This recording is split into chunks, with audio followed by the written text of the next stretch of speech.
How can the smallest country in the world also be one of the most powerful and influential? Let's dive into the incredible story of Vatican City, a tiny nation with a colossal history. It's a tale of faith, power, politics, and survival that spans 2 millennia.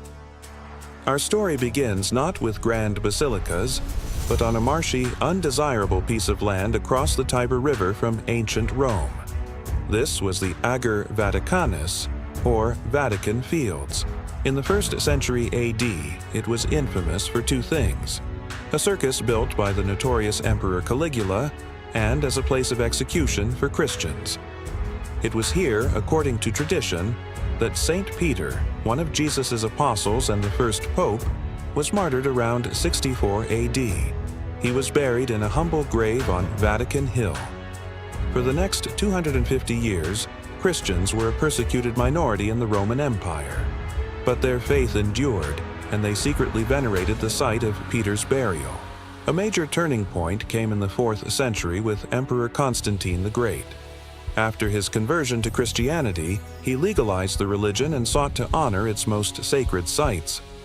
In 326 AD, he ordered the construction of a magnificent basilica directly over St. Peter's tomb, a massive undertaking that required leveling part of Vatican Hill. This first St. Peter's Basilica would stand for 200 years, becoming the heart of Western Christendom and a major pilgrimage destination. As the Western Roman Empire crumbled in the 5th century, the city of Rome fell into chaos. In this power vacuum, the popes, as bishops of Rome and successors to St. Peter, stepped up. They weren't just spiritual leaders. They became civic administrators, diplomats, and protectors of the city. Pope Leo the Great famously persuaded Attila the Hun to spare Rome in 452, showcasing the growing temporal power of the papacy. This power was formalized in the 8th century.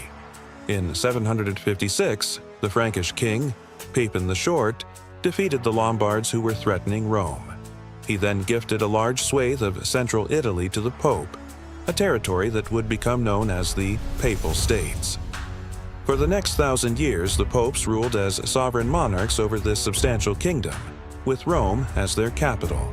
They commanded armies, minted coins, and engaged in the complex political chessboard of Europe. The Vatican area, with St. Peter's Basilica at its center, was the spiritual core of this vast domain. The Middle Ages and the Renaissance were a period of immense papal influence, but also great turmoil.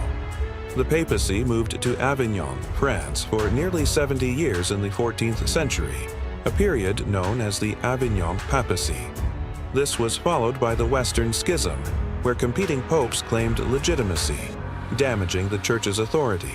Upon their definitive return to Rome, the popes embarked on an ambitious project to restore the city's glory and reinforce their power. The Renaissance popes, like Julius II and Leo XIII, were great patrons of the arts. They commissioned geniuses like Michelangelo and Raphael to beautify the Vatican. The original 1,200-year-old Constantinian basilica was now old and unstable.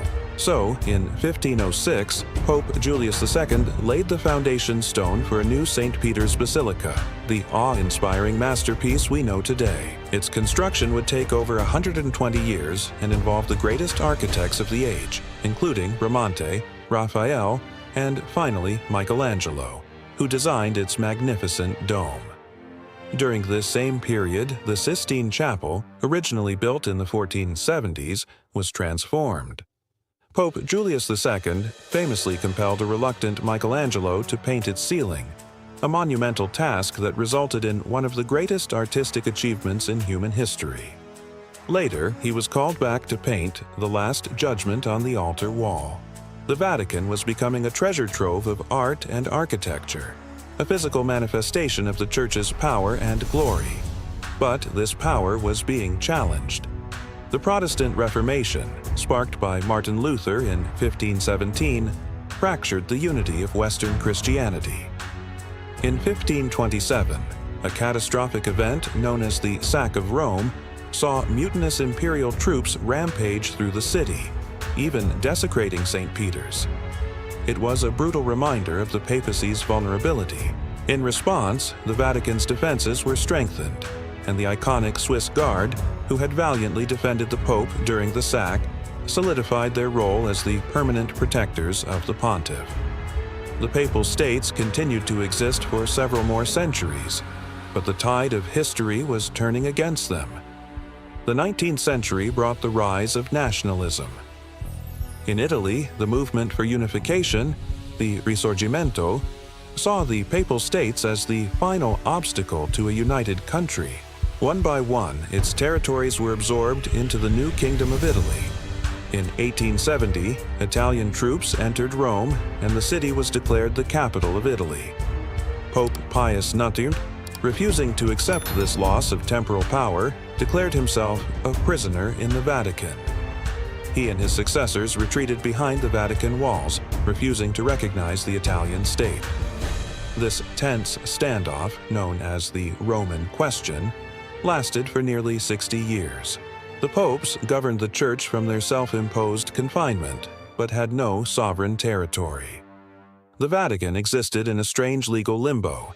It wasn't a country, but it wasn't exactly part of Italy either.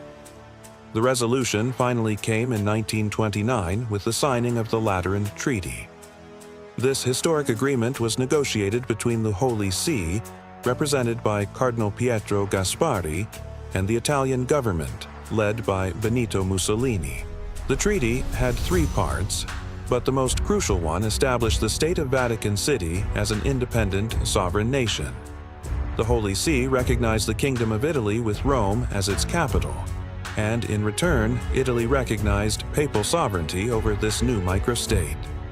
The treaty created the 110-acre territory we know today, making Vatican City the smallest independent state in the world.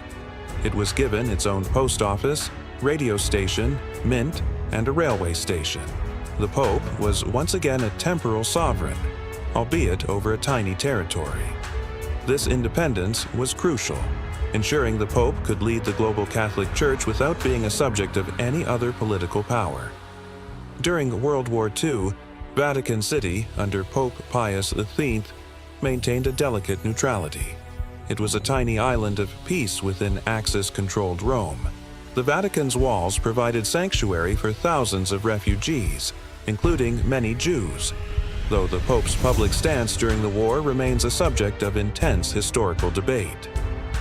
In the post-war era, the Vatican has played an increasingly important role on the world stage. Popes like John XXIII, who convened the Second Vatican Council, and John Paul II, the globe-trotting pontiff who played a role in the fall of communism, became major global figures. The Vatican has used its unique platform for diplomacy, advocating for peace, human rights, and religious freedom across the globe. Today, Vatican City is a unique entity. It is an absolute monarchy, with the Pope as its head of state.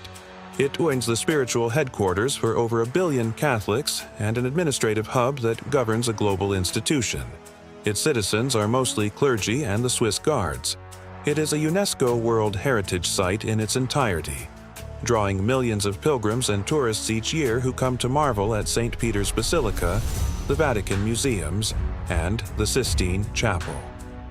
From a humble burial ground to the seat of a vast kingdom, from a 60-year imprisonment to the birth of the world's smallest nation, the history of Vatican City is a powerful epic. It's a testament to the endurance of faith and the intricate dance between spiritual authority and worldly power. A tiny state with a history that has shaped the world. Thanks for watching. If you found this journey through history fascinating, please hit the like button, subscribe to the channel, and ring that bell so you don't miss our next story. See you next time.